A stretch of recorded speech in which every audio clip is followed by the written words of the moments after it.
I've been up $2,000 just to see it all go down to $0. I've hit Forex gains, didn't cash out, and watched my stock return back to zero gains. With all these mistakes and hindsight, I've made 3 simple rules for myself to follow so that I don't repeat the same mistakes. Now, I'm not a financial advisor, and this isn't meant to be taken as financial advice.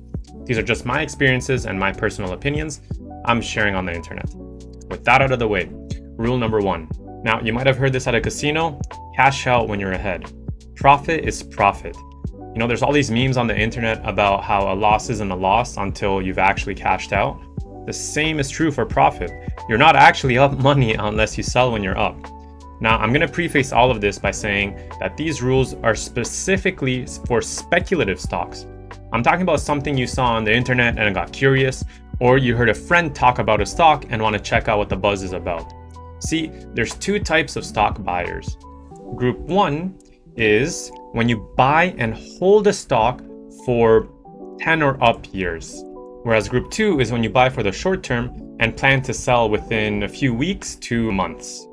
Now, a lot of beginners will confuse group 2 for group 1, where they're clearly buying a speculative stock and there's a lot of hype around it, but you buy with a plan to hold on to it for years.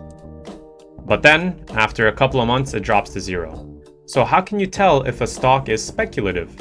Personally, I think anything that is not an index fund, like the S&P 500, is a speculative stock.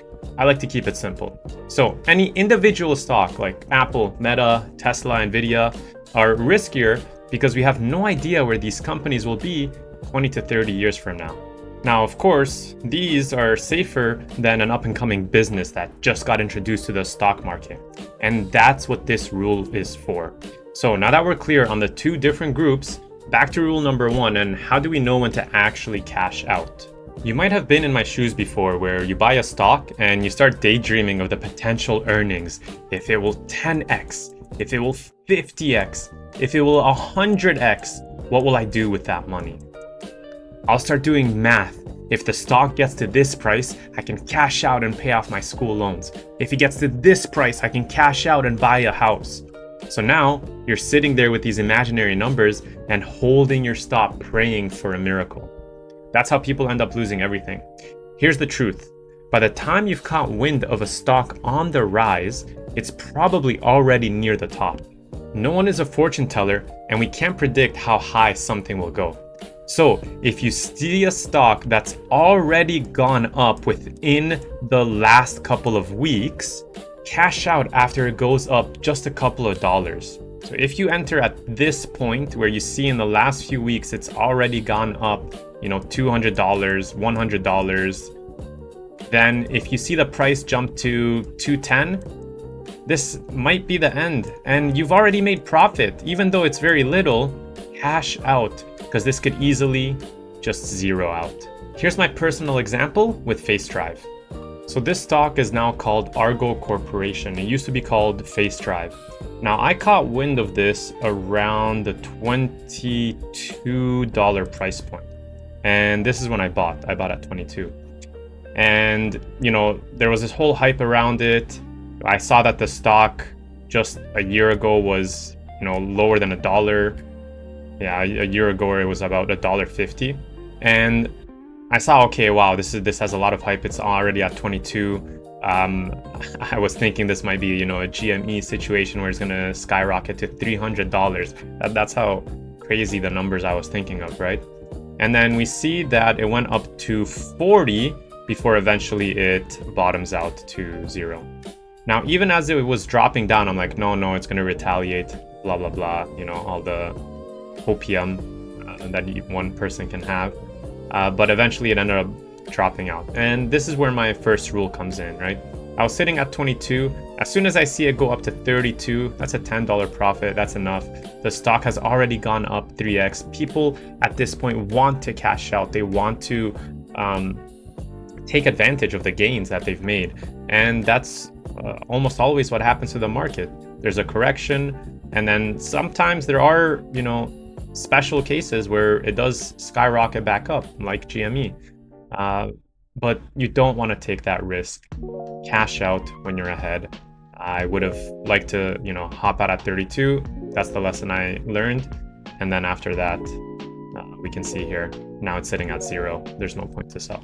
Now, let's say you got on a hype train stock and it just doesn't go up at all. Let's say this is your price point that you entered, and the day after you see that maybe it's starting to already bottom out. This is the point where you don't want to think, oh, this is the dip before we go to the moon. So this is where you want to cut your losses. Even going down, just again, I'm going to use $10 as a safe bet. It goes down $10, cut your losses, cash out, because it's a lot better to lose $200 than it is to lose $2,000. Rule number 2, if you're lucky and something 2x's your initial buy point, sell half of your shares so you get your investment back and the rest are just FU money. So here's a quick example. Let's say you bought in at a $10 price point and you have 100 shares. If you're lucky enough that the stock keeps shooting up and it hits $20, sell 50 of your shares and you've made all the initial money back that you spent here. And you still have the remaining 50 shares just sitting there. So if this continues going up, great. If not, you lost nothing. The peace of mind is crazy. Here's an example of that with Palantir. Now with Palantir, I was lucky enough to buy in at the $33 price point. I think I got around 25 shares. Luckily, I was able to sell at the top, but not all of my shares. I sold about 10 of my shares. I believe I sold around 122, and that was enough to recover my initial cost of the stock. And now with the remaining 50 shares, I'm just gonna hold on for the long term. If it keeps going up, if it remains here, that's fine. I still make money.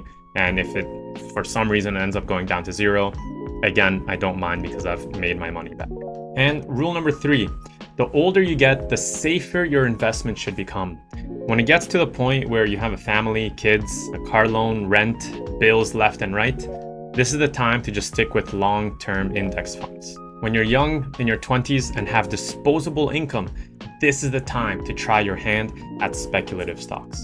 So these are the 3 simple tips I've made for myself to not repeat the same mistakes I made in the past. Rule number 1, cash out when you're ahead. This is when you've bought a speculative stock, you don't have too much info on it, and it's already gone up quite a bit. You don't know how much more it will go out. A follow-up to this is cut your losses. If it goes down $5, $10, sell everything. Don't stay there hoping that it's going to shoot to the moon, because it could easily just go down to 0. And it's much easier to get a $100 loss than a $1,000, $2,000 loss. Rule number 2, if you're lucky and you 2x, sell half your shares. And rule number 3, the older you get, the safer your stock should get. Thanks for watching. I'll catch you in the next one.